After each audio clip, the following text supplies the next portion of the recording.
Ավետարան ըստ Ղուկասի գլուխ 24: Բայց կիրակի օրը առավոտյան շատ վաղ կանայք գերեզման եկան բերելով իրենց պատրաստած խնկերը, նրանց հետ և ուրիշ կանայք: Եվ քարը գերեզմանից գլորված գտան ու ներս մտնելով Տեր Հիսուսի մարմինը չգտան: Եվ մինչ նրանք զարմացած էին այդ բանի վրա, ահա լուսավոր զգեստներով երկու մարդիկ հասան նրանց մոտ: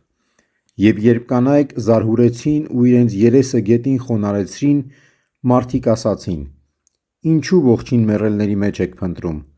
Այստեղ չէ, այլ հարյավ: Հիշեցեք ինչպես խոսեց նա ձեզ հետ, երբ Գալիլեայում էր: Ասում էր, թե պետք է, որ մարդու որդին մեղավոր մարդկանց ձեռքը մատնվի, խաչվի և երրորդ օրը հարություն առնի»: Եվ նրանք հիշեցին նրա խոսքերը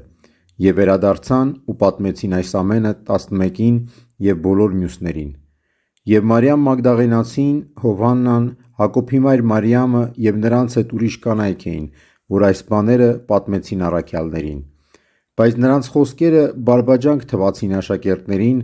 և չէին հավատում նրանց: Սակայն Պետրոսը վեր կացավ և վազեց դեպի գերեզման, նայեց ու տեսավ, որ կտավները միայն կային, և գնաց մտքում զարմացած, թե ինչ էր եղել: